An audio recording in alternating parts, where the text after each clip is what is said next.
আলহামদুলিল্লাহ রাব্বিল আলামিন ওয়াসসালাতু ওয়াসসালামু আলা আশরাফিল আমবিয়া ওয়া সাইয়্যিদুল মুরসালিন নবিয়িনা মুহাম্মদ ওয়া আলা আলিহি ওয়া আসহাবিহি আজমাইন। আল্লাহ তাআলা ডাকে সাড়া দিলে তাদের জন্য হোসনা। এক নম্বরে আল্লাহ তাআলা ডাকটা কি? আল্লাহ তাআলার কি ঈমান আনা, এবং এই ঈমান আনার কারণে আল্লাহ তাআলার ঈমান এবং আমল এবং এই ইলম চর্চা করে আল্লাহ তাআলার সাথে সম্পর্ক তারা যদি মজবুত করে ফেলে, তাহলে তাদেরকে আল্লাহ তাআলা নূর দেবেন। যে নূরের কথা আমরা শুনেছিলাম এই তাফসীরের কিছু আগে, তাদের জীবনকে আল্লাহ তাআলা আলোকিত করে দেবেন। তো এই আলোকিত জীবন পেতে হলে আল্লাহ তাআলার কথা সব শুনতে হবে, আল্লাহ তাআলার হুকুমগুলোকে সব মানতে হবে, এবং এই মানলে আল্লাহ রাব্বুল আলামিন তাদেরকে খুব সুন্দর কিছু দেবেন। এবং তার গত সপ্তাহে আমরা শুনেছিলাম, যারা আল্লাহ তাআলা এই দিনকে কবুল করে নিয়েছে, আল্লাহ প্রত্যেকটি কথাকে মানে বিশ্বাস করে, নিজেদের জীবনে আমল করে, আল্লাহ তাআলা তাদেরকে আলোকিত করে দেন। তারা দেখতে পায়। আর যারা এই নূরকে গ্রহণ করে না, ইসলামের এই নূরকে যারা দূরে সরিয়ে রাখে, তারা হচ্ছে অন্ধকারে বসবাস করে। সেই জন্য ১৬ নম্বর আয়াতে ছিল কুল হাল ইয়াস্তাবিল আ'মা ওয়াল বাসীর আম হাল তাস্তাবিল যুলুমাতু ওয়ান নূর। যে আপনি বলেন যে দেখতে পায় আর যে অন্ধ তারা কি সমান? আর অন্ধকার আর আলো কি সমান? কখনো সমান নয়। তাহলে দিনের পথে আসা আলো দিয়ে নিজেকে আলোকিত করা, তার সামনে সমস্ত নুরানি হয়ে যায়, হক বাকি গুনাহ নেকি সবকিছু পরিষ্কার। এই একটা আলোকিত মানুষ, এনলাইটেন ম্যান হয়ে যায়। এই জন্য তারা এরকম আল্লাহ তাআলা একে আগে শরীয়তের প্রতিটি কথাকে মানবে, শুনবে, কোরআনে বলেছে, হাদিসে বলেছে, শোনার সাথে সাথে মেনে নেয় এবং আমল করার জন্য চেষ্টা করে। তাদের জন্য হোসনা, তাদের জন্য রয়েছে সুন্দর। হোসনা দুনিয়াতেও হতে পারে আর হোসনা আখিরাতে হতে পারে। তাদের জন্য দুনিয়াতে হোসনা আছে, হোসনা মানে সুন্দর। তাদের এই দুনিয়ার সুন্দর হলো তাদের জীবনটা আল্লাহ তাআলা তখন গুনাহ থেকে দূরে রাখবে, তাদের জীবনটা পবিত্র হয়ে যাবে, তাদের জীবনটা পবিত্র হবে। আর গুনাহের মধ্যে ডুবে থাকলে জীবনটা নাপাক হয়ে যাবে। আর সুন্দর একটা জীবন তাদের হবে। এছাড়া হোসনা হলো যে আল্লাহ তাআলা আরো বেশি করে তাকে নেকের আমল করতে দিবেন। যে ব্যক্তি নেক আমল একটা করে, নেক আমল আরো কতগুলো টেনে নিয়ে আসে। আর যে ব্যক্তি একটা গুনাহ করে, এই গুনাহ আরো কয়েকটা গুনাহকে টেনে নিয়ে আসে। এই ব্যাপারে অন্য আয়াতে এসেছে কি, ওয়া আম্মা মান আমানা ওয়া আমিলা সালিহান ফালাহু জাযাআনিল হুসনা ওয়া সানাকুলু লাহু মিন আমরিনা ইউসরা। যারা ঈমান এনেছে এবং নেক আমলে ব্যস্ত থেকেছে, নেক আমলে লিপ্ত থেকেছে, মনকুল থেকেছে, তাদের জন্য রয়েছে অতি সুন্দর পুরস্কার। ওয়া সানাকুলু লাহু মিন আমরিনা ইউসরা, আমাদের বিষয়ে আবার তাকে বলে দেব সবকিছু তোমার জন্য সহজ। তাহলে তার দুনিয়ার জিন্দেগিকে আমরা ইজি করে দিবেন, কবরের জিন্দেগিও ইজি করবেন, সহজ হয়ে যাবে, উত্তরগুলো ঠিক মতো দিতে পারবে। আর হাসরের ময়দানে যখন আল্লাহ হিসাব নিকেশ নেবেন, তাকে আল্লাহ তাআলা হিসাবান ইয়াসীরা, সহজ হিসাব করে পাশ করে দিবেন। গুনাহ দেখাবেন, শুধু করছিলাম আল্লাহ, আর দ্বিতীয় কথা জিজ্ঞাসা করবে না কেন করছিলা, ছেড়ে দেবেন আল্লাহ। এটা হলো সহজ হিসাব। তাহলে দুনিয়াতে সুন্দর হবে, আখিরাতেও সুন্দর হবে।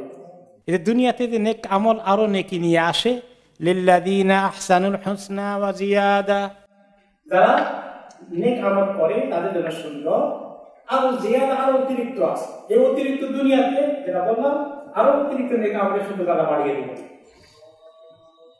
আর যে নেক আমল করে না, তার নেক আমলের সুযোগ পরবর্তী পর্যায়ে বাড়ে না, আরো কমে।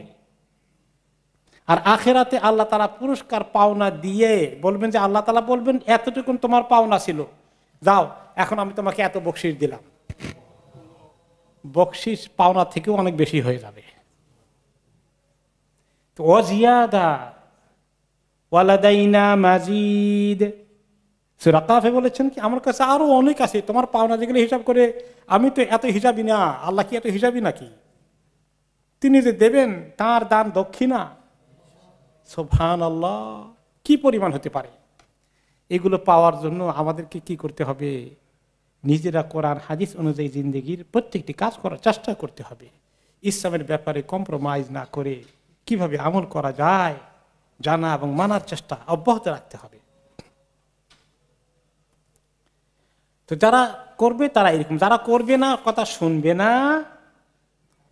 তাদের জন্য কি আছে? ওয়াল্লাযিনা লাম ইস্তাজিবু লাহু, যারা আল্লাহ ডাকে সাড়া দিবে না। লাউ আন্না লাহুম মা ফিল আরদি জামিআ ওয়া মিসলুহু মাআহু, দুনিয়া, গোটা দুনিয়ার মধ্যে যত সম্পদ আছে সব কিছু নিয়ে যদি দিতে চায় কিয়ামতের দিন, এবং এই দুনিয়ার সমপরিমাণ আরেক দুনিয়ার কিছু নিয়ে আসে, নিয়ে বলে যে আল্লাহ সব নিয়ে নেন আর আমাকে আপনি মুক্তি দিয়ে দেন, তাতেও কোনো কাজে হবে না মুক্তি পাওয়ার জন্য। বলে এগুলো দেবে কেমন? সে কি এগুলো দিতে পারবে? এই দুনিয়া তো নাই, তো ফানা হয়ে গেছে। আসে কি দুনিয়া গোটাটার মালিক হইতে পারবে নাকি কোনোদিন? আরেকটা কোথায় পাবে? তো আল্লাহ তাআলা ফিজিক্যালি সে আনতে পারবে, দিতে পারবে, এটা বলছেন না যে সে এত দিতে চাইবে। আজকে সে দিতে চায় না কিছু, সব নিজের জন্য ধরে রাখতে চায়। কালকে আমাদের দিন সব যা আছে সব দিয়ে ফেলবে, যে আল্লাহ আমার কিচ্ছু দরকার নাই, খালি আমাকে মুক্তি দেন, ইয়া নাফসি ইয়া নাফসি। আমার ছেলে মেয়ে, স্ত্রী পরিবার, ভাই বোন, মা বাবা সবগুলোকে জাহান্নামে দেন আল্লাহ, তারপরে আমার ছেড়ে দেন আল্লাহ। আপনি চিন্তা করতে, আজকে বলবেন যে আমার ছেলে মেয়ে সব পুড়ে যাক, আমি খালি বেঁচে যাই, ঘরে আগুন লেগেছে, আমি খালি কোনো রকমে বাঁচি। মানুষে মনে করে যে আমি নিজে মরলেও আমার ছেলেটাকে বাঁচাই, মেয়েটাকে বাঁচাই, তাই না? কিয়ামতের দিন এই অবস্থা হয়ে যাবে। সেই অবস্থার কথা স্মরণ করে আল্লাহ তাআলা আমাদেরকে আমল করার তৌফিক দান করুন। উলাইকা লাহুম সুউল হিসাবি ওয়া মাওয়াহুম জাহান্নাম, এই লোকগুলোর জন্য থাকবে কি? খারাপ হিসাব। হিসাবান আসিরা হবে তাদের, হিসাবান ইয়াসিরা হবে না। খুব কঠিন শাস্তি হবে তাদের, কঠিন হিসাব। কেন করো নাই? আটকানো হয়ে যাবে। ওয়াবিসাল মিহাদ, এবং হিসাব শেষে তাদের জন্য মাওয়াহুম জাহান্নাম, জাহান্নাম হবে তাদের ঠিকানা, যেটা খুবই খারাপ ঠিকানা। এইরকম ঠিকানায় তাদেরকে নিয়ে যাওয়া হবে। তাহলে এই যে আল্লাহ ডাকে যারা সাড়া দেয়, ইমাম ইবনুল কাইয়িম রাহমাতুল্লাহ আলাইহি বলেন, যারা আল্লাহ ডাকে সাড়া দিয়ে এই নূরকে গ্রহণ করে, নূরটা হচ্ছে ইসলাম, নূর হচ্ছে ওয়াহি, নূর হচ্ছে কোরআন এবং হাদিস, এগুলোকে যারা শুনে জানে এবং জানার চেষ্টা করে, এই যে আপনারা আসেন প্রতিটি সপ্তাহে জানার চেষ্টা করছেন, ইনশাআল্লাহ ভিতরে নূর ঢুকবে না? ইনশাআল্লাহ ঢুকবে, একটু একটু করে ঢুকবে, ঢুকতে থাকবে ইনশাআল্লাহ। এইরকম যখন নূর ঢুকে তখন কি হয়? একটি হাদিসে রাসূলুল্লাহ সাল্লাল্লাহু আলাইহি ওয়াসাল্লাম বলেছেন, ইযা দাখালা নূরুল কলব ইনফাসাখা ওয়ানশারাহা, মানুষের অন্তরে যখন ঈমানের নূর ঢুকে, কোরআন হাদিসের নূর ঢুকতে থাকে, যত ঢুকে তার অন্তরটা, দিলটা প্রসারিত হয়, প্রসারিত হয়। এটা ন্যারো হয় না, সংকীর্ণ হয় না। এখন সাহাবায়ে কেরাম বলেন, ইয়া রাসূলুল্লাহ, আমাদের ভিতরে নূর ঢুকলো কি ঢুকলো না কেমনে বুঝতাম? কোনো আলামত আছে যে বোঝা যায়? কি মনে করেন? ওয়ামা আলামাতু যালিকা ইয়া রাসূলুল্লাহ, কেমনে বুঝবে একটু নূর ঢুকে কিনা ইয়া রাসূলুল্লাহ? একটু আমাদেরকে হেল্প করবেন, কিছু লক্ষণ বলে দেন। তখন তিনি বলেন, আল ইনাবাতু ইলা দারিল খুলুদ ওয়া তাজাফি ফি আন দারিল গুরুর ওয়াল ইস্তিদাদু লিল মাউত ক্বাবলা নুজুলিহি। এর লক্ষণ হচ্ছে যে লোকের ভিতরে ঈমানের নূর ঢুকে ভালো করে, সেই লোকটা দুনিয়ার মজার তুলনায় আখিরাতের মজা বেশি পেয়ে বসে থাকে। বলছে, একজনে বললেন, বুঝলাম না কিছু, যত বুড়ো হয়েছি দেখি এখন দেখি দুনিয়ার মজা আরো বাড়ে খালি। উনি যোগ করে বলেছেন হয়তো। যার উল্টাটা যদি হয়ে যায়, যে দুনিয়াটা বেশি পাইলে খুব খুশি পাওয়ার জন্য খুব অস্থির, এইটা না হয়ে আল্লাহ আমি কখন কি হয়, কখন মরে যাই, আমার আমল কি যথেষ্ট হয়েছে কিনা, আল্লাহ আমি জাহান্নাম থেকে মুক্তি পেলাম কিনা, জান্নাত আল্লাহ তুমি বরাদ্দ করবা কিনা আমাকে, আল্লাহ আমার কবরে কি অবস্থা হবে, এগুলো চিন্তা করে আল্লাহর কাছে কাঁদে, এটা হলো লক্ষণ তার দিলে নূর ঢুকছে। আলহামদুলিল্লাহ। আর ওয়াতাজাফি আন দারিল গুরুর, দ্বিতীয় কথা ওইটা সম্পূরক, যে দুনিয়ার আকর্ষণটা কমে যায়। অনেক টাকা পয়সা এসেছে, ওই এত বেশি লাভ দিয়ে খুব খুশি হয়ে যায় না, আল্লাহ এত না, আসলে আলহামদুলিল্লাহ, না আসলেও কোনো এত আফসোস নাই। তাহলে এটা দ্বিতীয় লক্ষণ। প্রথম লক্ষণ আখিরাতের প্রতি প্রচন্ড, জান্নাতের প্রতি প্রচন্ড আকর্ষণ, জাহান্নামের ভয়ে অস্থির হয়ে থাকা, আল্লাহর কাছে সেই জন্য দরখাস্ত দেওয়ার জন্য এক পায়ে খাড়া। আর দ্বিতীয় হলো দুনিয়ার ব্যাপারটা তার কাছে এমন আকর্ষণীয়, দুনিয়াকে এই টাকা পয়সা এক জায়গায় লস হয়ে গেছে তাকে এত এফেক্ট করে নাই। একজনে তাকে একটু খারাপ ব্যবহার করেছে, একটু তাকে সম্মান করে নাই, একটু অসম্মান করেছে, এইটার কারণে তার এত বেশি অসুবিধা হয় নাই। আর কি আছে, দুনিয়া কয়দিনই আছে, আমার আল্লাহর কাছে সম্মান হলেই তো হলো। অমুকে আমার জমিটা দখল করে ফেলেছে, একটু আইল ঠেলে দিয়ে কত দখল করেছে বেশি, এটার জন্য তার এত পেরেশানি নাই। অমুকে আমার কটু কথা বলে কষ্ট দিয়েছে, স্বামী স্ত্রীকে কষ্ট দিয়েছে, স্ত্রী স্বামীকে কষ্ট দিয়েছে, এইগুলো এত বেশি তার কাছে বড় বিষয় না, এত বেশি বড় বিষয় না। বড় বিষয় কোনটা? জান্নাতে আমি যাওয়ার মতো ব্যবস্থা হচ্ছে কিনা, আল্লাহ আমাকে দিবে কিনা, আল্লাহ জাহান্নাম থেকে বাঁচতে পারলাম কিনা, এই চিন্তাটা যদি বড় হয়ে যায় তাহলে দুনিয়ার এইগুলো কষ্ট পাওয়া, লস হওয়া, এগুলো মানুষকে এত কষ্ট দেবে আর দেবে না। তাহলে যারা দরবার করি, অমুকে আমার দুর্ব্যবহার করেছে, অমুকে আমাকে মানিজ্জত কিছু রাখে না, অমুকে আমাকে এত কষ্ট দিয়েছে, এইগুলো নিয়ে যে এত কষ্ট যায় আমাদের, এই কষ্ট আর থাকবেই না। তাহলে কষ্ট না থাকলে দুনিয়াতে আপনার লাভ হলো না ক্ষতি হলো? অনেক লাভ দুনিয়াতেই হয়ে গেল নগদ। আর যে কষ্টের কারণে ঘুমাইতে পারি না, গত জুমায় তার আগের জুমা আমরা আলোচনা করেছিলাম যে যদি কষ্টের কারণে ঘুমাইতে না পারি তাহলে দুনিয়াতে তো কিছু কষ্ট পেয়ে গেলাম, দুনিয়াতে কিছু আযাবই মনে যেন হয়ে গেল। আর আখিরাতে তো আলহামদুলিল্লাহ, যদি আল্লাহ দিয়ে দেন আসলটা, আলহামদুলিল্লাহ। 3 নম্বর, এগুলোর সঙ্গেই রিলেটেড, ওয়াল ইস্তিদাদু লিল মাউতি ক্বাবলা নুজুলিহি, মৃত্যুর আগেই তিনি মৃত্যুর জন্য রেডি হয়ে আসেন। আল্লাহ, এই যে কত বড় নিয়ামত এগুলো।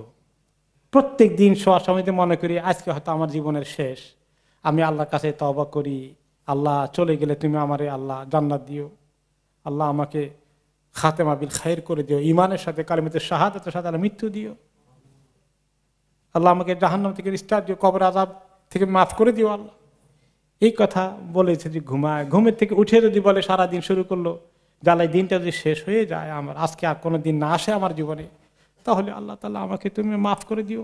এরকম ভাবে যদি তার প্রতিদিন প্রতি রাতে তিনি রেডি আছেন, তাহলে মৃত্যু আসলে তিনি ওনার জন্য আহারে সময় পেলাম না, রেডি হতে পারলাম না। এখন আমাদের অবস্থা হচ্ছে কি জানেন, মাঝে মাঝে যখন একটু বুকে এই জায়গায় ব্যথা করে, এখানে ব্যথা করে, ইন্না লিল্লাহ, আল্লাহ এখন তো আমি রেডি হই নাই মনে হয়, জন্য খালি এই কথা মনে পড়ে। ঠিক কিনা বলেন? যার আমাদের অনেক কাজ বাকি, হিসাব নিকাশ এখন ঠিক করি নাই, আল্লাহ তাআলা যেন আমাদের হিসাব নিকাশগুলো ঠিক রেখে, এইভাবে যখনই আল্লাহ ডেকে ফেলেন তখন আমরা আল্লাহর কাছে যাওয়ার জন্য রেডি থাকি। কোনো কিছু যেন এরকম পেছনে পড়ে না থাকে, যার জন্য আমরা মুশকিলে পড়ে যাই, আফসোস করতে হয়। এইরকম তওবাটাকে নিয়মিত করে রেডি হয়ে থাকা, এটি হচ্ছে 3 নম্বর লক্ষণ। এই কাজগুলো করা কি খুব দুঃসাধ্য না অসাধ্য? কোনটা? অসাধ্য, দুঃসাধ্য নয়, যদি আল্লাহ আমাদেরকে হিম্মত দান করেন, যদি আল্লাহর কাছে আমরা চাই। কিন্তু আমরা আল্লাহর কাছে এখনো ঠিক মতো বোধহয় চাইতে পারি নাই। এরকম করে চাইতে থাকলে আশা করি আল্লাহ তাআলা আমাদেরকে দান করবেন, আল্লাহ তাআলা আমাদেরকে তৌফিক দান করুন। তাহলে এইরকম অবস্থায় যে রূহের মধ্যে নূরটা ঢুকে, এই 3টা জিনিস তার মধ্যে হয়ে যায়, ইমাম ইবনে কাইয়িম রাহমাতুল্লাহ আলাইহি বলেন যে সেই লোকটা তার ইন্তিকালের পরে আল্লাহ তাআলা এই নূর দ্বারা নুরানি হওয়ার কারণে, আলোকিত হওয়ার কারণে, এনলাইটেন্ড হওয়ার কারণে আল্লাহ তাআলা তার ইন্তিকালের পরে তার রূহটাকে আল্লাহ তাআলা নিচের দিকে যাইতে দেবেন না, উপরের দিকে নিয়ে যাবেন।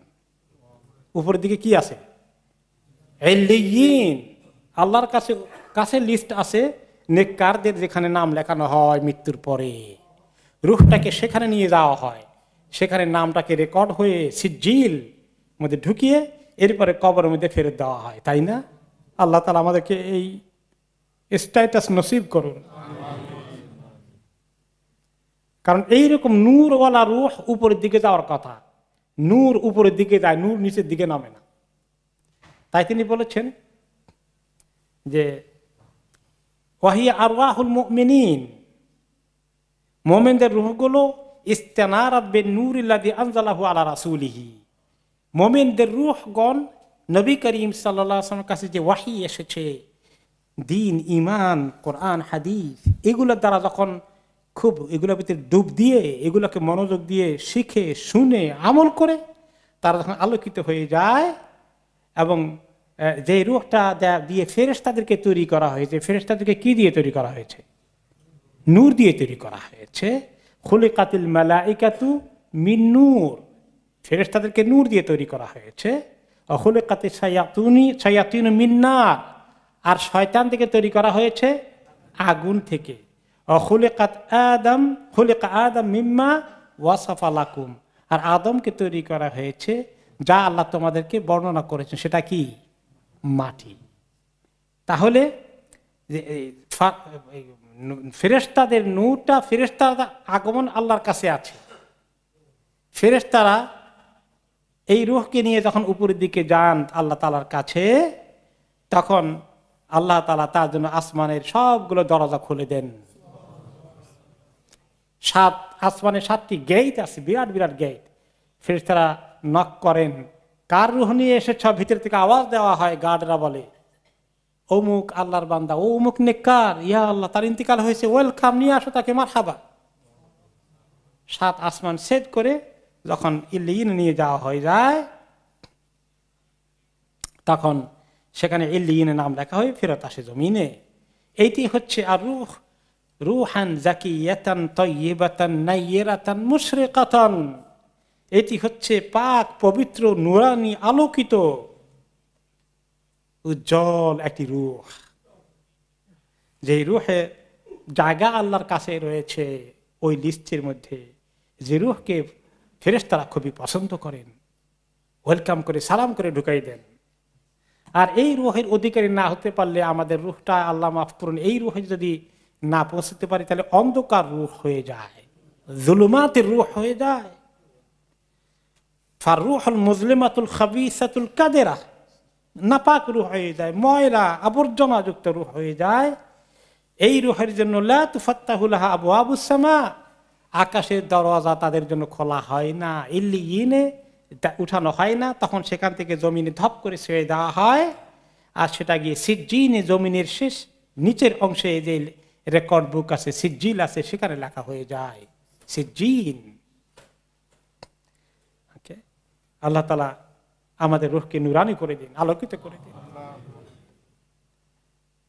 আফামান ইয়ালামু আন্নামা উনজিলা ইলাইকা মির রাব্বিকাল হাক্কু কামান হুয়া আমা, আবার আসলো অন্ধর কথা আর দৃষ্টিশক্তি সম্পন্নর কথা। যে ব্যক্তি জানে, গ্রহণ করে নিয়েছে আপনার প্রতি হে নবী যে কিতাব নাজিল করা হয়েছে, যে ওয়াহী নাজিল করা হয়েছে, এটা হক, এই ইয়াকিন যে ধারণ করেছে সে। আর কামান হুয়া আমা, যে ব্যক্তি অন্ধ, তারা কি কখনো সমান? ইয়াকিনওয়ালার চোখ আছে, আর যার এর ইয়াকিন নাই, ইসলামের সঙ্গে এই সম্পর্ক নেই, সেই ব্যক্তি কি চোখ থাকা সত্ত্বেও অন্ধ। এই লোকগুলো অন্ধ, যারা কোরআন হাদিসকে চর্চা করেনি তারা অন্ধ। কিয়ামতের দিন তাদেরকে কি করে উঠানো হবে? অন্ধ করে।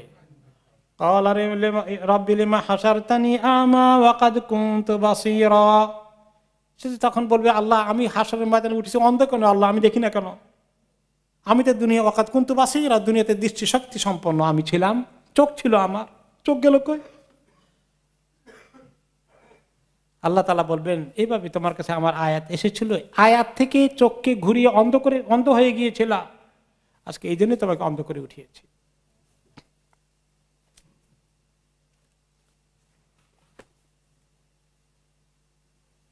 ইন্নামা ইয়াতাযাক্কারু উলুল আলবাব, আসলে এই যে কথা আলোচনা হচ্ছে, আল্লাহর পক্ষ থেকে আমাদেরকে এত লেসনগুলো দেওয়া হচ্ছে, এই লেসন থেকে কারা শিক্ষা নেয়?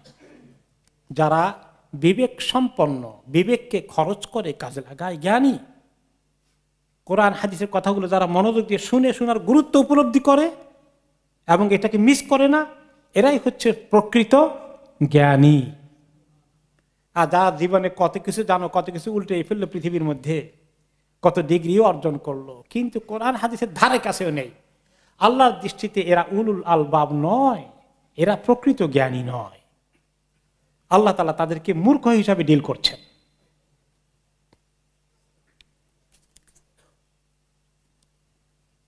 কারণ যে ব্যক্তি জ্ঞানী হবে তার জ্ঞান তাকে শিখাবে যে কোনটা আল্লাহর হুকুম, কোনটা আমাকে মানতে হবে, এটা মানার চেষ্টা করবে। ওয়ানাহিয়ুহু, আর কোনটা আল্লাহ তাআলা নিষেধ করেছেন সেটা থেকে আমাদেরকে দূরে থাকতে হবে। এই শিক্ষাই তো জ্ঞানী লোকেরা নিবে। এখন এই জ্ঞানী কারা? ইন্নামা ইয়াতাযাক্কারু উলুল আলবাব, সত্যিকার জ্ঞানীরা শিক্ষা গ্রহণ করে, বাকিরা শিক্ষা গ্রহণ করে না। সত্যিকার জ্ঞানী কে? তার লেখাপড়া ডক্টরেট ডিগ্রি লাগবে না মাস্টার ডিগ্রি পাস করতে হবে? তার এই জ্ঞানের ব্যাখ্যা কি হবে? আল্লাহ তাআলা নিজেই জ্ঞানের ব্যাখ্যা দিচ্ছেন পরবর্তী আয়াতগুলোর মধ্যে। কয়েকটি আয়াতে বলবেন সত্যিকার জ্ঞানী কে কে। এই জ্ঞানীর মধ্যে অনেক লোক বিরাট বিরাট ডিগ্রি ছাড়াও ঢুকতে পারবেন, আর বহু লোক ডিগ্রিধারীরাও এই জ্ঞানীর ভিতরে ঢুকার কোনো চান্স নাই। তারা কে কে? কয়েকটি গুণ আল্লাহ বলেছেন। 1 নম্বর, আল্লাযীনা ইউফুনা বিআহদিল্লাহি ওয়া লা ইয়ানকুদুনাল মিসাক, যারা আল্লাহ তাআলার সঙ্গে কৃত চুক্তিগুলো, ওয়াদাগুলো, এগ্রিমেন্টগুলোকে ঠিক মতো পালন করে, পূরণ করে, আর তারা আল্লাহর সঙ্গে কৃত ওয়াদা চুক্তিকে ভঙ্গন করে না। এটা হচ্ছে 1 নম্বর গুণ। এখন আল্লাহ তাআলার সঙ্গে আমাদের কি কি চুক্তি হয়েছে, কি কি কন্ট্রাক্ট হয়েছে? আল্লাহ তাআলা যা যা করতে বলেছেন, হুকুম দিয়েছেন, সবগুলোকে করার চেষ্টা করা, ফরজগুলোকে অবশ্যই করা, আর সুন্নত নফলের দিকে যদ্দূর পারা যায় চেষ্টা করে করতে থাকা। এগুলো হলো করণীয় কাজ, আল্লাহর সঙ্গে করণীয় কাজ। আল্লাহর সঙ্গে করণীয় কাজ সঠিক ঈমান আনা, শিরক থেকে দূরে থাকা, তাওহীদের উপরে চলা, নামাজ পড়া, রোজা রাখা, হজ, যাকাত, হালাল হারাম বেছে চলা, কবিরা গুনাহে লিপ্ত না হওয়া, গুনাহ থেকে দূরে থাকা ইত্যাদি। এগুলো আল্লাহর সঙ্গে আমাদের সম্পর্ক। হুকুকুল্লাহ, আল্লাহর হক, আল্লাহর ইবাদত ঠিকমতো আদায় করা।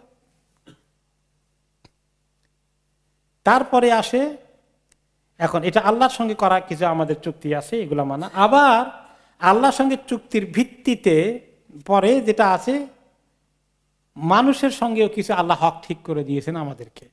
মানুষকে যে দানাপানা হক আমাদের প্রতি আছে নাই? কার কার হক আছে আপনার প্রতি? মা বাবার হক আছে, স্ত্রী পরিবারের হক আছে, ছেলে মেয়েদের হক আছে, আত্মীয় স্বজনের হক আছে, গরিব মিসকিনের হক আছে, প্রতিবেশীর হক আছে, এমনকি পশু পাখিরও হক আছে। এই হকের লিস্ট কিছু দিয়েছেন ইমাম ইবনে কাইয়্যিম রাহমাতুল্লাহ আলাইহি। যা আল্লাহটা হলো আল্লাহ সমস্ত নিষেধগুলো থেকে দূরে থাকা, আল্লাহর করণীয় কাজ যেগুলো দিয়েছেন, সিদ্ধান্ত দিয়েছেন, আমাদের হুকুম দিয়েছেন, সেগুলোকে পালন করা। আর যখন আল্লাহর পরে আসে মানুষের মধ্যে,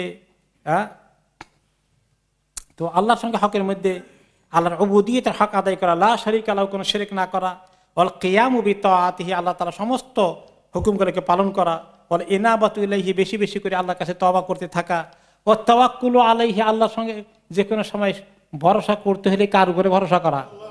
আল্লাহর উপরে। ওয়া হুব্বুহু, ভালোবাসা, আল্লাহকে সবচেয়ে বেশি মহব্বত করা। ও খাউফুহু, ভয় করা সবচেয়ে বেশি কাকে? আল্লাহকে। ও রাজাউহু, আল্লাহর কাছে বেশি আশা করা, আমাকে কেউ হেল্প করতে পারলে এক জায়গা আমার আছে, সেই জায়গা কোনটা? আল্লাহ রাব্বুল আলামিন। ও তাওবাতু ইলাইহি, বেশি করে তওবা করা। ওয়াল ইস্তিকানাতু ইলাইহি, টেনশন এসে গেলে আল্লাহকে ডেকে প্রশান্তি নিয়ে একদম নিশ্চিন্তে থাকার ব্যবস্থা যার মনে বেশি করে আসে। ওয়াল খুদু ওয়া যিল্লাতু লাহু, মাথা নত করে দেওয়া আল্লাহর হুকুমের সামনে, সব সময় নিজেকে অবনত করে দেওয়া, কোনো রকমের দ্বিমত পোষণ না করা শরীয়তের হুকুমের সাথে। বলে ইতিরাফু বিনিআমাতিহি ওয়া শুকরিহি আলাইহা, আল্লাহ যত নিয়ামত দিয়েছেন সবগুলো স্বীকার করা, নিজের জন্য ক্রেডিট না নেওয়া, যে আমার এত বুদ্ধি আছে, যা বুদ্ধি আছে, কয়জনের এরকম বুদ্ধি আছে, আমার এত জ্ঞান আছে, কয়জনের আছে এরকম, আমার এত ডিগ্রি আছে, কয়জনের আছে এরকম ইত্যাদি নিয়ে, আমার এত ক্ষমতা আছে, আমি সবচেয়ে বড় ক্ষমতার অধিকারী হয়ে গেছি মনে হয় যেন, আমার কথায় উঠে আর বসে কত মানুষ, হায় রে কি হয়ে গেলাম আমি, এইরকম চিন্তা করে। এরকম না করে বলে আমি কিছুই না। সমস্ত ক্ষমতা কার হাতে? আল্লাহর হাতে। এই জন্য সলফে সালেহিনের লাইনে অনেকেই বলেছেন, সুফিরাত এটাকে বেশি করে ইউজ করে, মান আরাফা নাফসাহু আরাফা রব্বাহু। এর অর্থ কি? যে নিজেকে চিনলো সে আল্লাহকে চিনল। নিজেকে চিনলে আল্লাহকে চেনা যায়। এর অর্থটা কি? নিজেকে চিনলো আমি এত বড় ক্ষমতার অধিকারী, এ নিজেকে চিনছে? নিজেকে চিনলে আমার ক্ষমতা যাতে কতক্ষণ লাগবে? আমাকে যারা সিকিউরিটি গার্ড দেয় তারাই চাইলে একসময় আমার দিকে শুট করে শেষ করে দিতে পারে। মিশরের আনোয়ার সাদাত হয়েছে না এরকম? ইন্ডিয়া ইন্দিরা গান্ধীর কে শুট করেছে? বডিগার্ডই করেছে। তারা জানতেন ইন্তেকালের 1 মিনিট আগে যারা তাকে গার্ড দিবে তারাই করতেছে। তাহলে কত বড় ক্ষমতার অধিকারী আপনি হয়েছেন, আপনার ক্ষমতার গ্যারান্টি আছে? যে ব্যক্তি মনে করে এত কিছু আছে কিন্তু কিছুই না থাকতে পারে, সব শেষ হয়ে যেতে পারে, আমার এত সুন্দর স্বাস্থ্য আল্লাহ মাফ করুক, কোনো অসুখ বিসুখ না, এরকম লোক বহু আছে, হঠাৎ করে পড়ে শেষ, কোনোদিন ডাক্তারের কাছে যাওয়া লাগে নাই, এই লোকও শেষ। কিন্তু ওই লোক তার আগে মনে করে আমার তো অসুখ বিসুখ নাই, কত লোকের অসুখ বিসুখ আছে, আমি কি আর সহজে মরি নাকি? তাহলে আমার এই দুরবস্থা। আমার এত টাকা পয়সা আছে, সুবহানাল্লাহ, আমি জানি না কত টাকা আছে, কিছু লোক এমন আছে পৃথিবীতে নাকি নাই। যদি এখন কম্পিউটার আমাদের মোটামুটি রাখা যায়, এরপরেও দেখা যায় যে কোনখানে যে কত টাকা আছে সব সে ওই মুহূর্তে মুখস্থ বলতে পারবে না কত টাকা আছে, ঠিক কিনা? যে এই লোকেরও সব কিছুই হাত থেকে একসঙ্গে ছিনিয়ে নিতে পারে, কেউ নাচিজ হয়ে যেতে পারে, সকালবেলা আমির রেবাই বিকেলবেলা ফকির, এরকম হয়ে যেতে পারে। তাহলে যে ব্যক্তি নিজেকে এরকম ভাবে যে আমার অনেক কিছু আছে, কিন্তু সব আমার আল্লাহ আমাকে দিয়েছেন, তিনি আমাকে ভিক্ষা দিয়েছেন দয়া করে, আমার বুদ্ধি দিয়ে আমি এগুলো জোগাড় করিনি, কে দিয়েছেন? আল্লাহ। যদিও আল্লাহ আমাকে কিছু বুদ্ধি দিয়েছেন, এই বুদ্ধিটাও আমার তৈরি বুদ্ধি না, আমার আল্লাহ দিয়েছেন, আল্লাহ দিয়েছে, সেটাও আমার আল্লাহ দিয়েছে। তা আমার আছে কোনটা বলেন? আমার কিছু না, আমি এই পৃথিবীতে ছিলাম না, আমাকে কে এনেছেন? আমার আল্লাহ এনেছেন। আমি থাকবো কয়দিন? আমার আল্লাহ যে কয়দিন রাখেন, তাহলে আমার কি আছে? এইভাবে যে নিজেকে চিনে তখন সে অটোমেটিক্যালি আল্লাহকে চিনবে, ঠিক কিনা বলেন? যে আমি কিছুই না, সব কিছুকে আল্লাহ। এই হলো যে নিজেকে চিনে সে আল্লাহকে চিনে। মান আরাফা নাফসাহু আরাফা রাব্বাহু। পরিষ্কার হয়েছে? তো এইভাবে করে যেই ব্যক্তি আল্লাহর, এই যে আল্লাহর সঙ্গে ওয়াদা হচ্ছে যে আল্লাহকে এই সমস্ত আমার যত নিয়ামত আছে এগুলা একটাও আসলে আমার কৃতিত্ব নয়, এগুলো সব দান একজনের কাছ থেকে, তিনি কে? আল্লাহ। ফলে ইতিরাফু বিনিআমাতিহি ওয়া শুকরিহি আলাইহা, যে সমস্ত নিয়ামতের স্বীকৃতি আমার আল্লাহ দিয়েছেন। ভালো কিছু যখন ঘটে যায় তখন আমি বলে ফেলি কি, বিরাট একটা খবর এসেছে, কি বলি? আলহামদুলিল্লাহ। এটা হলো ছোট্ট আলহামদুলিল্লাহ। এই ছোট্ট আলহামদুলিল্লাহ একটু বড় করা যায়, সুন্দর একটা দোয়া আছে হাদিসে। তোমার যখন বড় কিছু অ্যাচিভ করো, তুমি এনি গুড নিউজ তোমার জীবনে আসে, তোমার ছেলে মাশাআল্লাহ অনেক ভালো রেজাল্ট করেছে, তোমার মাশাআল্লাহ খবর আসলে যে তোমার ব্যবসায় এত লাভ হয়ে গেছে, তোমার এত একটা ভালো চাকরি হয়ে গেছে, তোমার সুসন্তান পৃথিবীতে এসে গেছে, এই যে কোনো সুসংবাদ শুনলে আলহামদুলিল্লাহ, এটা একটা ছোট্ট আলহামদুলিল্লাহ বললেও অনেক ফায়দা আছে। কিন্তু একটু আলহামদুলিল্লাহকে আর একটু বড় করা যায়, সুন্দর একটা দোয়া এসেছে, সেটা কি? আলহামদুলিল্লাহিল্লাযী বিনিআমাতিহি তাতিম্মুস সালিহাত। সে আল্লাহর প্রশংসা, শুকর, যার একান্ত নিয়ামতের কারণে, বদান্যতার কারণে সমস্ত নেক কাজগুলো ভালো করে কমপ্লিট হয়ে যায়, ভালো কিছু অর্জন হয়, যার তৌফিকের কারণে, নিয়ামতের কারণে। এই দোয়াটা পড়া দরকার, মুখস্থ করা দরকার। মাত্র 3-4 শব্দের ছোট্ট একটি দোয়া। বলেন আলহামদুলিল্লাহ আল্লাযী বিনিআমাতিহি তাতিম্মুস সালিহাত। আলহামদুলিল্লাহ আল্লাযী বিনিআমাতিহি তাতিম্মুস সালিহাত। অর্থটা, সেই আল্লাহর প্রশংসা এবং শুকর, যার নিয়ামতের দানের কারণে সব ভালো কাজগুলো কমপ্লিট হয়ে যায়, সব ভালো কাজগুলো সম্পূর্ণভাবে ভালো করে অর্জন হয়ে যায়। শিখলেন তো দোয়াটা? মাশাআল্লাহ, ভেরি গুড। আশা করি হিস্ট্রির মুসলিমে পাওয়া যাওয়ার কথা এটা। ওকে, রাইট, আলহামদুলিল্লাহ। তাহলে এইভাবে যে আল্লাহর সঙ্গে যে নিয়ামতের মালিক আল্লাহ, তার শুকর আদায় করতে হবে, স্বীকৃতি দিতে হবে। আমার কখনোই কৃতিত্ব জাহির করা যাবে না, এটা আল্লাহর সঙ্গে আমাদের চুক্তির অংশ। ওয়াল ইকরার বিল খাতিয়াতি ওয়াল ইস্তিগফারু মিনহা। আর একটা হচ্ছে সব সময় আমার কোথায় কোথায় ভুল হলো, কোথায় গুনাহ করলাম, কোথায় সর্বনাশ করলাম, এইগুলো নিয়ে চিন্তা করি, আত্মসমালোচনা করি, আল্লাহর কাছে ইসলাহের জন্য তৌফিক চাই, মাফ চাই। এগুলো হচ্ছে আল্লাহর সঙ্গে বান্দার সম্পর্কের চুক্তি।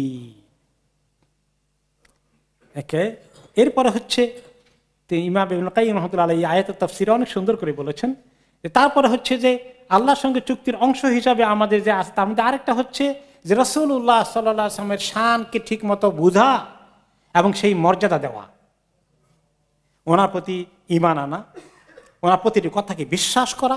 হাদিসে এরকম এসেছে, বলা হয়েছে।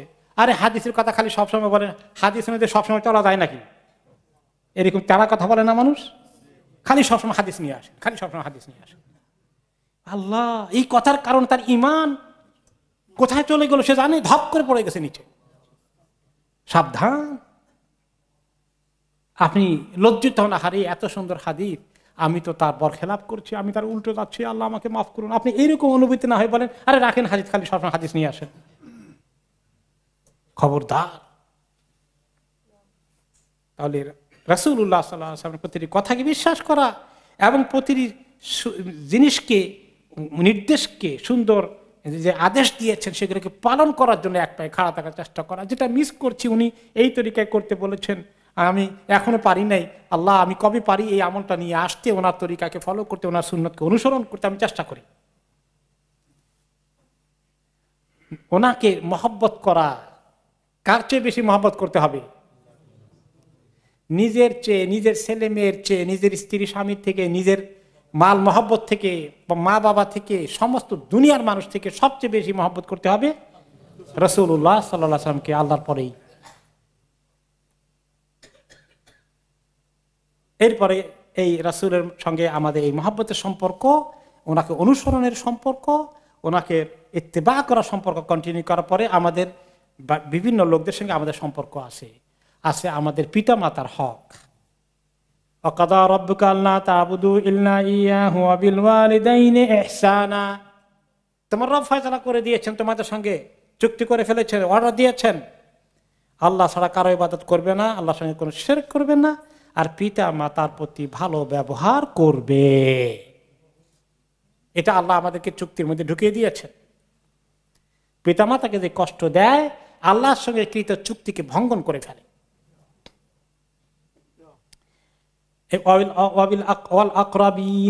এসেছে অনেক আয়াতে। আত্মীয় স্বজনের হক রক্ষা করা, আত্মীয় স্বজনের সঙ্গে সুসম্পর্ক করা। কিছু একটু ঝগড়া হয়েছে, কিছু একটু মন কষাকষি হয়েছে, সম্পর্ক কাটা জায়েজ আছে? কোন আত্মীয়ের সঙ্গে সম্পর্ক কেটে ফেলা জায়েজ নাই।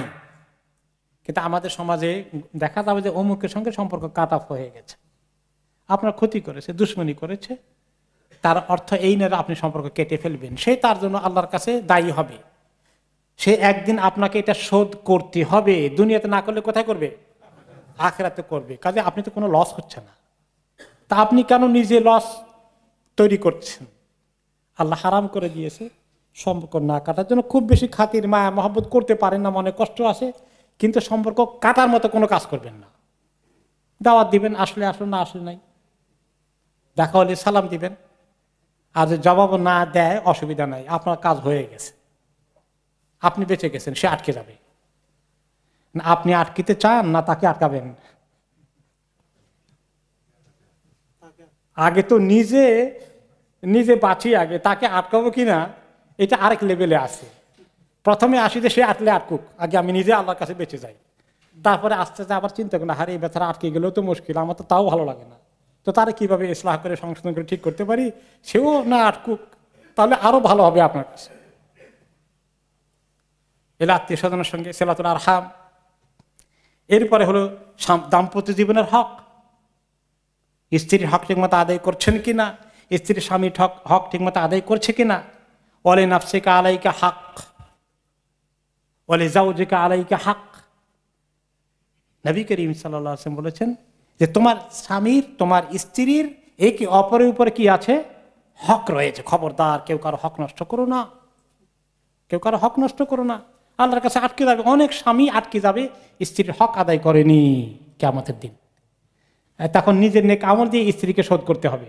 কে কে রেডি আছেন নিজের আমল দিয়ে স্ত্রীকে শোধ করবেন আখেরাতে? রেডি আছেন কেউ? এখন হিসাব করতে হবে। এবারে আসি মা বোনদেরকে, আপনারা কিয়ামতের দিন আপনার স্বামীর হক আদায় করেন নাই, তার বিনিময়ে আপনার নেক আমল সব দিয়ে দিবে, হক আদায় করবেন আখেরাতে। তার নেকি, আপনার নেকি তাকে দিয়ে দিবেন। কোন কোন স্ত্রী রেডি আছেন চিন্তা করেন। কেন এই ঠকা ঠকবো? কাজেই আমরা দুনিয়াতে হকটা দেওয়ার চেষ্টা করি যতদূর পারি। তাদের সঙ্গে ভালো ব্যবহার করা, স্ত্রীদের সঙ্গে আল্লাহ তাআলা খাস নসিহত করেছেন পুরুষদেরকে, ওয়াশিরহুন্না বিল মারুফ। স্ত্রীদের সঙ্গে তোমরা উত্তম তরিকায় জীবন যাপন করো, ভালো আচরণ করো, ভালো ব্যবহার করো, খারাপ ব্যবহার করো না। এরপরে আসলো প্রতিবেশীর হক দিয়েছেন আল্লাহ তাআলা, ওয়াল জারি যিল কুরবা।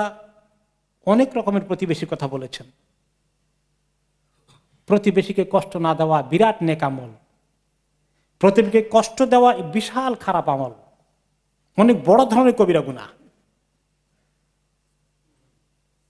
কাজেই কিভাবে আমরা প্রতিবেশীকে কষ্ট দেওয়া থেকে বাঁচতে পারি বা নিজেরা চেষ্টা করতে হবে। এরপরে সাধারণ মানুষের কাউকে আমরা কষ্ট না দেওয়া, প্রত্যেক মানুষেরই আল্লাহ তাআলার কাছে হক আছে। দেখা সাক্ষাৎ হয়ে গেলে কেউ কাকে কষ্ট না দেওয়া, না পাওয়ার হক আছে। অমুক আমাদের সামনে নাই, তার গীবত করা জায়েজ আছে?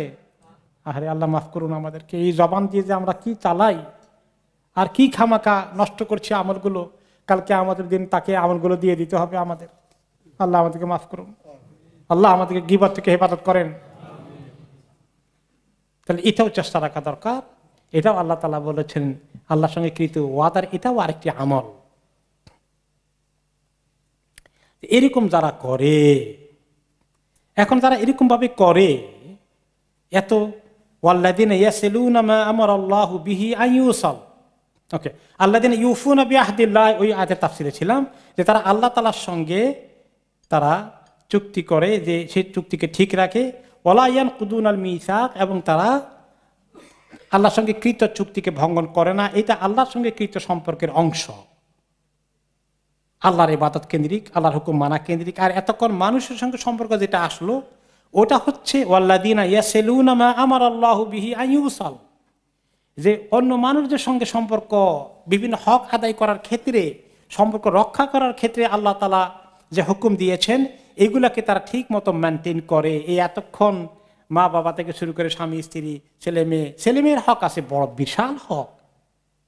তাদের খরচপত্র বহন করা, স্বামীকে রুজি রোজগার করে কামাই করে ছেলে মেয়ের সংসার চালানোর টাকা পয়সা জোগাড় করা তার দায়িত্ব আছে না নাই?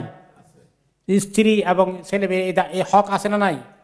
যে সমস্ত স্বামীরা চাকরি বাকরি খোঁজ খবর নাই, দায়িত্ব পালন করে না, তারা কি আল্লাহর কাছে ঠেকে যাবে না কিয়ামতের দিন? চিন্তা করা দরকার যে আমি ঠেকে যাবো আল্লাহর কাছে। এবং এই যে তারা উপার্জন করে খরচ করে, এর বিনিময়ে আল্লাহ তাআলা তাদেরকে প্রত্যেকটি পেনির বিনিময়ে আল্লাহ তাআলা নেকি দান করবেন। হাদিসে এসেছে তুমি কষ্ট করে, পরিশ্রম করে, অর্জন করে, কামাই করে তোমার স্ত্রীর পরিবারের মুখে যে খানাটা তুলে দাও, তারা যে খায়, প্রতিটি লোকমার বিনিময়ে আল্লাহ তাআলা তোমাকে বিশাল নেকি দান করবেন। এইভাবে করে তারা কাজগুলো করে। কেন করে? ওয়ায়াখশাউনা রাব্বাহুম, তারা এই জন্য করে যে সবাই ভালো করে এগুলো করলে সবাই বলবে ও লোকটা এত ভালো মানুষ, তার মতো মানুষ দুনিয়াতে নাই, এরকম তো নাম খ্যাতি কুড়াবি, সব জায়গায় তার খুব নাম কাম হবে, এই নিয়তে করে।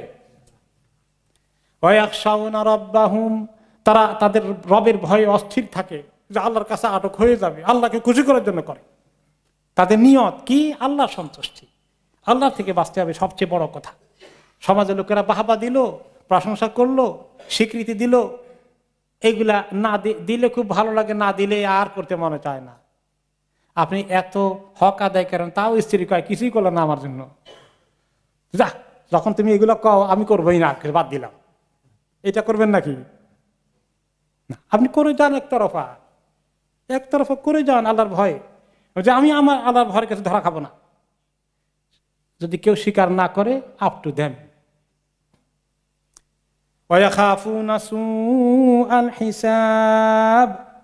কিয়ামতের দিন তারা যদি ঠিক মতো হিসাব দিতে যায়, এগুলো মিস্টেক করে ফেলে, আটক হয়ে যাবে, এই ভয় তারা করে। আল্লাহর কাছে বাঁচার জন্য তারা তাদের দায়িত্ব গুলো পালন করে যায়। এরপরে গুণ বলেছে যারা উলুল আলবাব সত্যিকার জ্ঞানী, তাদের পরের গুণ আসছে পরের আয়াতে, ওয়াল্লাযীনা সাবারু ইবতিগাআ ওয়াজহি রাব্বিহিম ওয়া আকামুস সালাহ। আর এই ইমানদার লোকগুলো, এই জ্ঞানী লোকগুলো, তারা অনেক সবর করে। ইবতিগাআ রাব্বিহিম, ইবতিগাআ ওয়াজহি রাব্বিহিম, তাদের আল্লাহর, তাদের রবের চেহারার সন্তুষ্টি অর্জন করার জন্য, আল্লাহর সন্তুষ্টি অর্জন করার জন্য তারা ব্যাপকভাবে সবর করে। আগের কথার সঙ্গে এর একটা সম্পর্ক আছে। কি? যে আপনি বললাম যে আপনি এত খেদমত করেন, এত দায়িত্ব পালন করেন, তারপরে বল তুমি কি করলা? কিচ্ছু করো না, সব বলে দিলে এইভাবে। তখন আপনি বললেন যে আচ্ছা ঠিক আছে, আমি এই কথাও সবর করে শুনলাম, এটার জন্য বিশাল ঝগড়া করব না, আর এটা ফয়সালা না হওয়া পর্যন্ত কিছুই করব না, এরকম কিচ্ছু বলবো না। আমি সবর করব, আমাকে স্বীকৃতি দিল না, আমাকে খোঁটা দিয়ে আরো কষ্ট দিল, আমি স্টিল সবর করে চালিয়ে যাব। কারণ আমার একটা চাহিদা আছে, আমার একটা উদ্দেশ্য, লক্ষ্য আছে। সেটা কি? আল্লাহর সন্তুষ্টি করে আমি জান্নাতে যেতে চাই। যাদের জন্য এত কিছু করি তারা স্বীকৃতি দিল না, আই ডোন্ট কেয়ার। এরপরে তাদের গুণ কি হবে? প্রকৃত জ্ঞানীদের গুণ কি হবে? ও আকামুস সালাহ, তারা নামাজ কায়েম করবে। উনি তো ছেলেটা খুবই ভালো, তবে নামাজটা ঠিক মতো পড়ে না, তো লাভ হইল কি? ভালো হয়ে আল্লাহর সঙ্গে ভালো হইতে পারলো না, তো বিরাট দুঃখজনক খবর। তাহলে সব ভালো দেখলাম, মেয়ে বিয়ে দিতে গিয়ে নামাজটা ঠিক মতো পড়ে কিনা এটার সঙ্গে কম্প্রোমাইজ করে ফেললাম।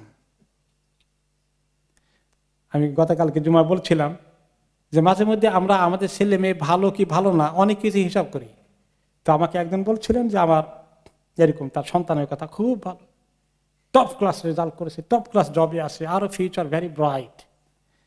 তা আমি বললাম যে নামাজ কালাম ঠিক মতো পড়ে নাকি? হ্যাঁ হ্যাঁ, মাঝে মধ্যে পড়ে। সুবহানাল্লাহ, আসলটাই তো দুর্বলতা। ও আকামুস সালাহ, এই ব্যাপারে যদি কম্প্রোমাইজ হয়ে যায়, তো এত ভালো গুণ, আরে এত ভালো গুণ নিয়ে যদি জাহান্নামে যেতে হয়, কি লাভ হলো কম? তাহলে এটা শেয়ার করতে হবে নিজেদের জন্য, নিজের পরিবারের জন্য কি হক আদায় করেছি। তোমাকে বাঁচাও, তোমার পরিবারকে বাঁচাও জাহান্নামের আগুন থেকে, ছেলে মেয়েকে বাঁচাও, বাঁচাতে হবে। সেখানে যদি আটক হয়ে যায়, আমার যদি দুর্বলতা হয়ে যায়,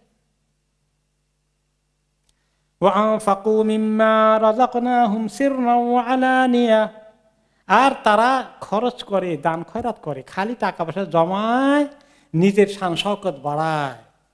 ছোট বাড়ি থেকে বড় বাড়ি, এক বাড়ি হয়ে গেছে 2 বাড়ি, এরপরে আরো প্লট, আরো ফ্ল্যাট কিভাবে কিনা যায়, শুধু এই চিন্তাই মাথায় নয়। আপনার বয়স হয়ে গেছে 60 বছর, 70 বছর, এখনো দেখা যায় বাড়ির কাছে খুব দামি একটা জমি বিক্রি হচ্ছে, খুব দামি, এখন আপনি কিনতেছেন, এটা ছাড়া যায় না। কয়দিন থাকবেন আপনি, কি করবেন? তার অর্থে যে কিনলে গুনাহ হয়ে গেছে তা না, আলহামদুলিল্লাহ হালাল আছে। কিন্তু টাকা পয়সা কিছু দান করে গেলে, এত টাকা খালি জমাই করলাম আর কিনতেই থাকলাম, জমাই করলাম আর খালি সম্পদ কিনতেই থাকলাম। দান কত করেছিলাম? আমার ইনকামের কত % দান করেছি? দান করাতে দিকে হাত লম্বা করতে হবে। ওসমান রাদিয়াল্লাহু আনহু তবুকের যুদ্ধের সময় আবু বকর রাদিয়াল্লাহু আনহু সব নিয়ে আসেন, যা আছে সব নিয়ে আসছেন। তো বাড়িতে কিচ্ছু রাখো নাই? বাড়িতে আর কিছু রাখি নাই। আল্লাহ আছেন আর আল্লাহ রসুল আছেন, তিনি দোয়া করবেন। ওমর রাদিয়াল্লাহু আনহু অর্ধেক নিয়ে আসলেন, অর্ধেক আল্লাহ রাস্তায়, বাকিটা সংসারের জন্য রাখছেন। আমরা অর্ধেক দিছি নাকি কোনো সময়? বলেন দিছি? 4 ভাগের 1 ভাগ দিছি। 10 ভাগের 1 ভাগ দিয়েছি। ওসমান রাদিয়াল্লাহু আনহু তবুক যুদ্ধের সময় তিনি বললেন যে এই যুদ্ধে অনেক লাগবে, হে সাহাবীরা তোমরা বেশি করে দাও, বেশি করে দাও। ওসমান রাদিয়াল্লাহু আনহু 100 উটের বহর নিয়ে আসলেন, 100 উট ভর্তি মালামাল।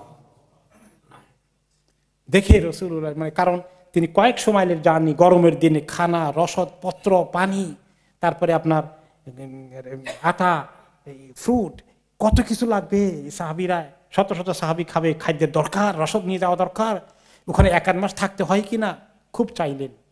ওসমান রাদিয়াল্লাহু আনহু বুদ্ধি করে 100 উটের বহর এনে হাজির করলেন। ইয়া রাসূলুল্লাহ, এই 100 উট আমি আল্লাহর রাস্তায় দিয়ে দিচ্ছি, ভর্তি সামগ্রী। তিনি দেখে এত খুশি হলেন, রাসূলুল্লাহ সাল্লাল্লাহু আলাইহি ওয়াসাল্লাম বললেন, ওসমানের আর কোনো আমল আছে কিনা দরকার নেই, এই আমলই তার জন্য যথেষ্ট হয়ে যাবে কিয়ামতের দিন। আমাদের মধ্যে যারা পয়সাওয়ালা আছি, আমরা পারি না কিছু এরকম দিতে, চিন্তা করি আল্লাহর রাস্তায় বেশি করে দেওয়ার জন্য। তাহলে খরচ করে আল্লাহর রাস্তায় দান করে, সিররাম ওয়া আলানিয়াতান, কোন কোন সময় ওপেনলি দেওয়া লাগে, আবার কোন সময় একটু লুকিয়েও দিতে হয়। যাকাত ওপেনলি দেওয়া উচিত, তাহলে অন্যরাও দেখলো, শিখলো। আর নফল সাদাকা তো সবাইকে উৎসাহিত করার জন্য ওপেনলি দেওয়া যায়, যদি আমার ইখলাসে কোনো ত্রুটি না হয়। আর দিলেও কিছু কিছু আবার মাঝে মধ্যে গোপনে দেওয়া দরকার। সব যদি খালি দেখাইয়ে দেই, কেউ দেখলো না তো দিয়ে লাভ হলো কি, এরকম একটা মানসিকতা হয়ে গেলে তো বোঝা গেল প্রবলেম আছে। তাহলে কিছু লুকিয়ে দিতে হবে, তাহলে আল্লাহ বুঝবেন, ও তুমি পাস করছো বুঝছি। আর যে ব্যক্তি দেখাইয়ে দেওয়া নাম কাম সারা দেয় না, তাহলে আল্লাহর কাছে বোঝা গেছে নাম না হলে তুমি দিবা না, বোঝা গেছে তোমার নাম পর্যন্ত শেষ, তুমি আমার কাছে কিছু পাবা না। তবে এই জন্য ওপেনলি দিলেও জায়েজ আছে, নিয়তকে ঠিক করে। আর যদি আমরা গোপনে কিছু দান করি, তাহলে আল্লাহ ওপেনটাকে ইনশাআল্লাহ কবুল করে ফেলবেন। সিররা ওয়া আলানিয়াতান ওয়া ইয়াদরাউনা বিল হাসানাতি সাইয়্যিআহ।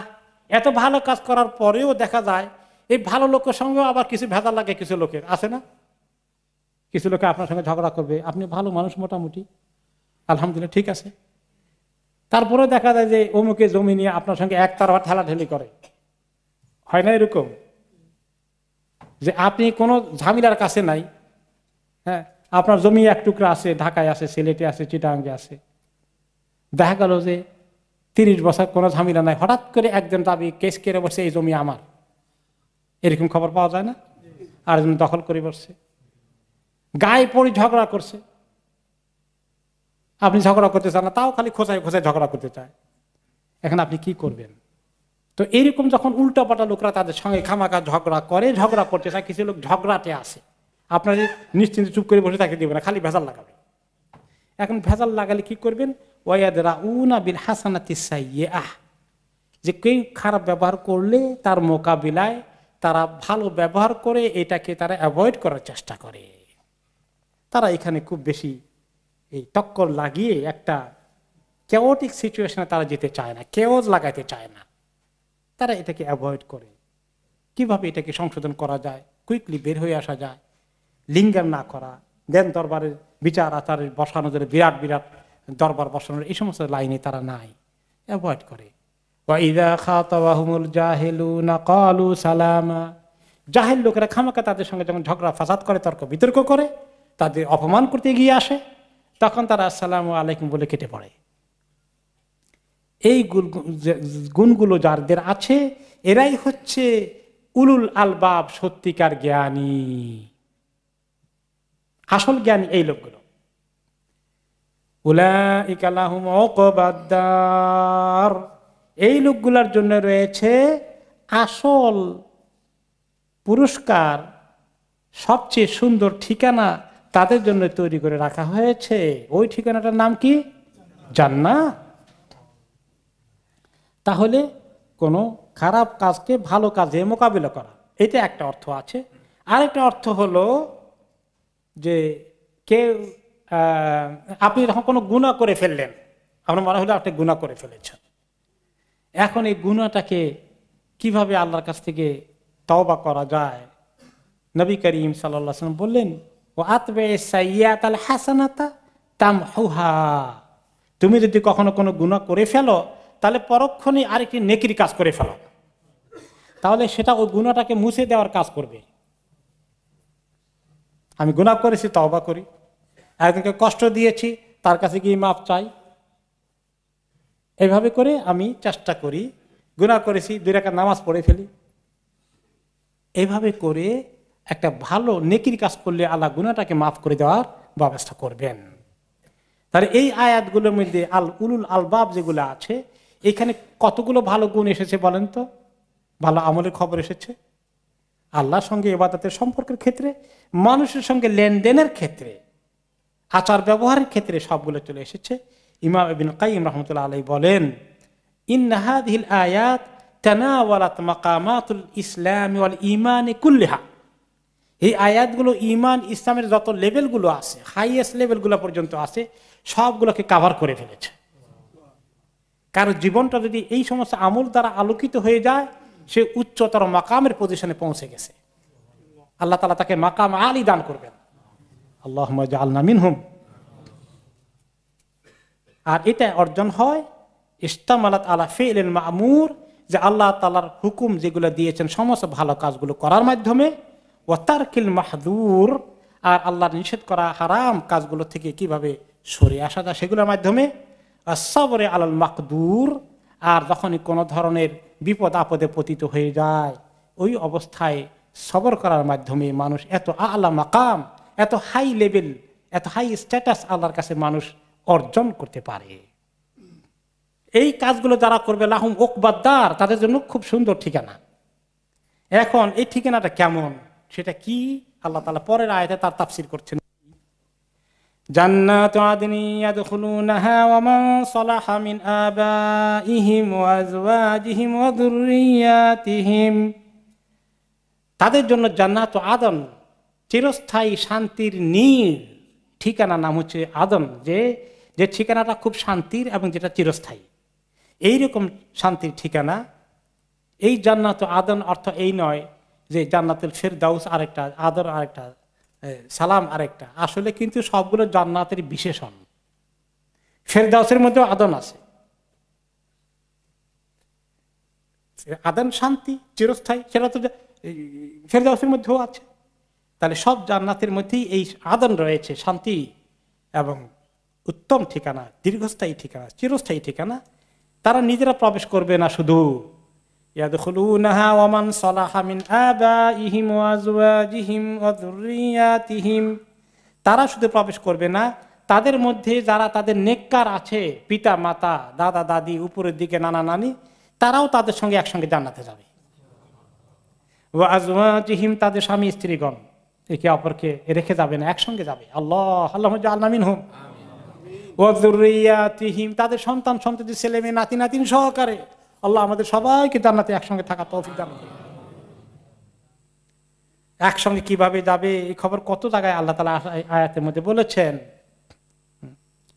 আল্লাহ তাআলা বলেছেন অন্য আয়াতে যে আমি তাদেরকে আলহাকনা বিহিম যুররিয়াতাহুম ওয়াল্লাযীনা আমানু ওয়াত্তাবা'তুহুম যুররিয়াতুহুম বিঈমানিন আলহাকনা বিহিম যুররিয়াতাহুম, যারা সত্যিকার ঈমান এনেছে, ঈমানের পথে চলেছে ঠিকমতো, এবং তাদের সন্তান সন্ততি, পরবর্তী বংশধর তাদের তরিকায়, তাদের চেষ্টার কারণেও তারাও নেকির পথে, ঈমানের পথে চলেছে, এই রাস্তায় এসেছে, আমল করেছে ঈমানের সাথে, ঈমানের তরিকায়, আলহাকনা বিহিম যুররিয়াতাহুম, তাদের সন্তান সন্ততিকে তাদের সঙ্গে আমি অ্যাড করে দেব, জয়েন করিয়ে দেব, একসঙ্গে মিলিয়ে দেব। মিলিয়ে দেওয়ার তরিকা কি হবে? যে আপনি চলে গেছেন আপার ক্লাসের জান্নাতে, ফেরদাউসে আছেন, আপনার ছেলে মেয়ে রয়ে গেছে নিচের ক্লাসে, তা আপনার মনে তখন এই আয়াত মনে পড়বে, আল্লাহ আপনি না বলেছিলেন যে আমাদেরকে সন্তান সন্ততিকে একসঙ্গে মিলিয়ে দিবেন, ওরা তো অনেক নিচে রয়ে গেছে আল্লাহ। তখন তার মনের আকাঙ্ক্ষা পূরণ করার জন্য আল্লাহ তাআলা নিচের লোকদেরকে প্রমোশন দিয়ে তার কাছে নিয়ে আসবেন। কারণ আল্লাহ তাআলা বলেছেন, ওয়াদা করেছেন, ওয়ালাকুম ফিহা মা তাশতাহি আনফুসুকুম ওয়ালাকুম ফিহা মা তাদউন, এই জান্নাতে যেটা মনে চায় তোমাদের, যে কোনো আবদার তোমরা করো সেটাকে পূরণ করা হবে। এখন আপনি রয়ে গেছেন নিচের লেভেলে, আপনার ছেলে মেয়েকে, নাতি নাতিকে আল্লাহ উপরে যাওয়ার তৌফিক দিয়েছে, তারা আরো হাই ক্লাসের, তখন তাদের মনে পড়বে ওই আয়াতের কথা, তারা আল্লাহর কাছে দরখাস্ত দিলে তাদের দরখাস্ত কবুল করে আপনাকে প্রমোশন দিয়ে আল্লাহ তাদের কাছে নিয়ে যাবেন। আল্লাহ এই জান্নাতের দিকে আল্লাহ আমাদেরকে ডাকছেন, আর সেই জান্নাত রেখে আমরা দুনিয়ার দিকে এত ছুটেছি, সময় নাই জান্নাতের কথা মনে করতে, আমল করতে। তাদের জান্নাতে যাওয়ার পরে তাদেরকে মুবারকবাদ জানানোর জন্য ফেরেশতারা যে কত খুশি তাদেরকে জান্নাত দেবে, কারণ ওই জান্নাত খালি পড়ে আছে। জান্নাতের বাসিন্দারা কবে আসবে দেখার জন্য ফেরেশতারা অস্থির হয়ে আছে। যারা আসবে তারা যে আল্লাহর প্রিয় বান্দা, তাদেরকে সালাম করার জন্য ফেরেশতারা অস্থির হয়ে যাবেন। ওয়াল মালাইকাতু ইয়াদখুলুনা আলাইহিম মিন কুল্লি বাব সালামুন আলাইকুম বিমা সাবারতুম। ফেরেশতাগণ তাদের প্রতি, তাদের সঙ্গে দেখা করতে প্রত্যেক গেট দিয়ে ঢুকবে, দলে দলে কাতারে কাতারে, তাদেরকে মোবারকবাদ জানাতে, কংগ্রেচুলেশন জানাতে। দেখে বলবে, দেখা করেই বলবে সালামুন আলাইকুম বিমা সাবারতুম, আপনাদের প্রতি সালাম, এই জান্নাতে আসার জন্য যে আপনাদের কত সবর করতে হয়েছে আমরা জানি, সবর করে করে জান্নাতে এসেছেন। এইখানে এই আয়াতে জান্নাতে যাওয়ার সবচেয়ে বড় আমল কোনটা পাওয়া গেল? ইন্না লিল্লাহ। এখন আমরা যারা বলি, শোনেন আমার সঙ্গে সাবধানে কথা বলবেন, আমি যদি গরম হই তাহলে খবর আছে কিন্তু আপনার। তাহলে এইটা বড় কৃতিত্বের খবর নাকি? এটা খুব বড় ভালো খবর হলো, সবর করতে পারা। আলহামদুলিল্লাহ, ইন্নামা ইউআফাস সাবিরুনা আজরাহুম বিগাইরি হিসাব। যারা সত্যিকার ধৈর্যশীল তাদের পুরস্কার আল্লাহ দিবেন আনলিমিটেড, বিগাইরি হিসাব, উইদাউট এনি অ্যাকাউন্ট, বিনা হিসাবে দিয়ে দিবেন আল্লাহ তাদেরকে। আল্লাহ তাআলা আল্লাহুম্মা সাব্বিরনা ওয়ারযুকনা সাবরা ইয়া রাব্বাল আলামিন। ফানি'মা উকবাদ দার, কত সুন্দর তাদের এই সুন্দর ঠিকানা, তাদের ফাইনাল ডেস্টিনেশন, তাদের চূড়ান্ত ঠিকানাটা কতই না সুন্দর, কতই না উত্তম। আল্লাহ নিজেই বলছেন যে এই সুন্দর ঠিকানায় আল্লাহ তাআলা দেবেন তাদেরকে, যারা ওই যে শুরু হয়েছিল, যারা ইস্তাজাবু লিরাব্বিহিম, তারা আল্লাহ তাদের রবের ডাকে হুকুমে সাড়া দিয়েছে। এখন চিন্তা করতে হবে আমি কোথায় কোথায় আল্লাহর হুকুম মানি, কোরআন হাদিসের কথা মানি, কোথায় কোথায় আমি মানি না। হিসাব করে করে এগুলাকে সংশোধন করার সুযোগ এখনো আমাদের হাতে আছে। আর যখন নিঃশ্বাসটা শেষ হয়ে যাবে তখন সুযোগ আর থাকবে না। আল্লাহ তাআলা আমাদেরকে এরকম মুহাসাবা করে, আত্মসমালোচনা করে নিজের জীবনের ত্রুটিগুলো থেকে বেরিয়ে আসার তৌফিক দান করুন। আল্লাহ তাআলা আমাদেরকে নেক আমলের দিকে ধাবিত করে দিন। ওয়াবিল্লাহি তাওফিক।